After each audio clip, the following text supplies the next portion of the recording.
오늘 우리가 이제 마지막으로 사무엘하 23장에서 24장의 본문의 내용을 읽게 될 것 같습니다. 23장의 내용은 다윗의 마지막 말과 함께 다윗이 왕으로서 이스라엘 다스린 동안 함께 싸웠던 그 용사들에 대한 소개가 이루어지고 있습니다. 특별히 23장을 잠깐 보시게 되면 우리 5절 말씀은 다시 한번 같이 읽어보겠습니다. 5절입니다. 내 집이 하나님 앞에 이같지 아니하냐? 하나님이 나와 더불어 영원한 언약을 세우사 만사에 고위하고 견고하게 하셨으니 나의 모든 구원과 나의 모든 소원을 어찌 이루지 아니하시랴. 아멘.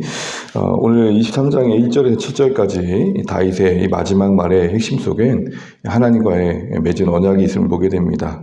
바로 위에 돋은 해와 같고 그리고 비 내린 후에 강성같이 땅에 생명력이 돋는 이런 비유로 설명되어지는 이스라엘의 모습들, 그리고 그런 왕의 역할들을 잘 감당하는 모습들은 하나님의 언약의 신실하심의 결과였다, 이렇게 말을 하고 있고, 그의 이런 고백 속의 이면에는 부족함에 대한 인식도 함께 하는 거겠죠. 그가 처음과 다른 모습들을 우리가 다윗의 역사 속에서 확인하게 됩니다. 압살롬의 그런 어떤 반역 이전에 또 바세바를 범하는 모습들, 점점 처음과는 다르게 어떻게 보면 기울어져가는 다윗 때 우리가 보았죠.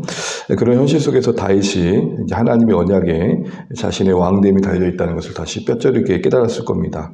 그리고 이제 용사들의 이야기 쭉 나오죠. 하나님 나라 일은 홀로 하는 게 아니라는 거 다시 한번 보여주고요. 24장에서는 어떻게 보면 첨부된 바로 인구조사의 어떤 사건이 언급되고 있습니다. 시간적인 순서라기보다는 내용적으로 인구조사를 이야기를 마무리 짓고 있는 겁니다. 그 핵심은 뭐였습니까? 하지 말아야 할 인구조사를 해가지고 결국에는 큰 심판을 경험하고 하나님 앞에 긍휼을 구하는 것으로 마치게 됩니다. 여기에는 두 가지 면이 있는 것이죠. 다윗이 자신의 어떤 교만을 드러내는 차원에서 인구조사를 했던 것이고, 그것은 자신의 자만의 표현이었죠. 요압도 만류했습니다. 그런데 재촉해서 그 인구조사를 하게 합니다. 왕이 인구조사를 한다는 게 뭔 문제냐 할 수 있겠지만, 하나님께서 근본적으로 왕인 그 나라의 왕이었던 이스라엘의 왕이었던 다윗은 인구조사를 통해서 자신을 뿌듯하게 여기거나 자신의 이 정도나 되는구나 자신을 드러내는 수단으로 사용했다는 것 자체가 문제였던 것이죠. 그런데 하나님께서 다윗에게 또 자책하는 마음을 허락하시고, 다윗도 하나님의 긍휼을 구할 때 하나님께서 선지자 갓을 통해서 오늘 이제 본문의 말미에 보는 것처럼 아라우나 타작마당에 가서 제단을 쌓고 긍휼을 구하면 좋겠다, 이렇게 말씀하십니다. 속죄제를 드리라는 말씀이었던 거죠. 그대로 오늘 다윗은 깊은 통회하는 마음으로 하나님 앞에 이제 예배하러 나왔던 겁니다. 그 과정 속에서 이제 오늘 결론은 이렇게 맺어졌던 겁니다. 25절 보시게 되면, 그곳에서 여호와를 위해 제단을 쌓을 때 번제와 화목제를 드릴 때 여호와께서 그 땅을 위한 기도를 들으시고 이스라엘에게 내린 재앙이 그쳤더라.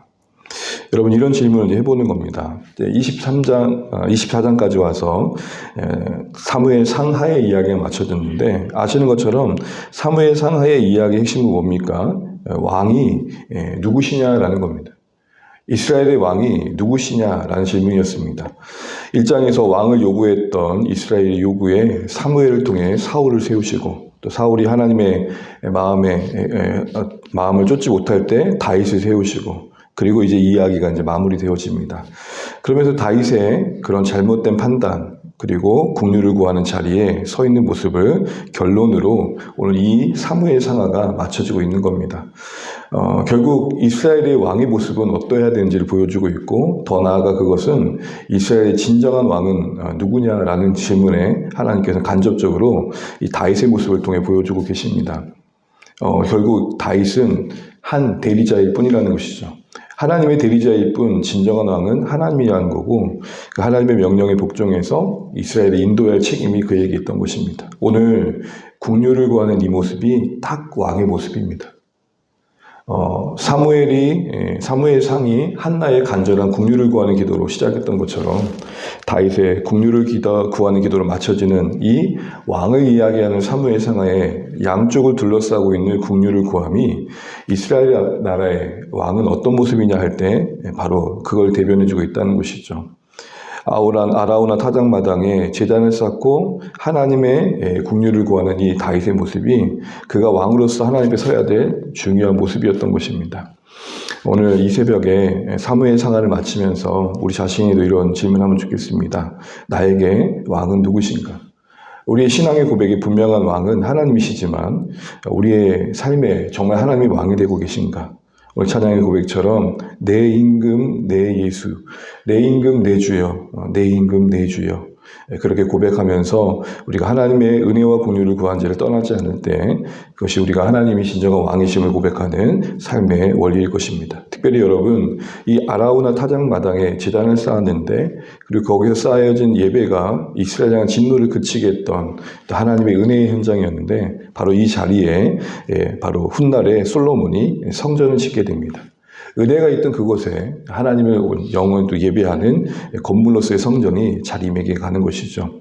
사랑하는 주안의 가족 여러분, 우리가 하나님의 나라의 백성으로 하나님을 왕으로 섬기는 삶을 살아간다는 것은 이처럼 다윗이 하나님의 은혜와 긍휼을 구하는 그런 엎드리는 모습들이 쌓여가는 것이고 그 위에 하나님이 부여하시는 사역과 그리고 열매들이 맺혀져 가는 것이 아름다운 모습이 아닌가 싶습니다.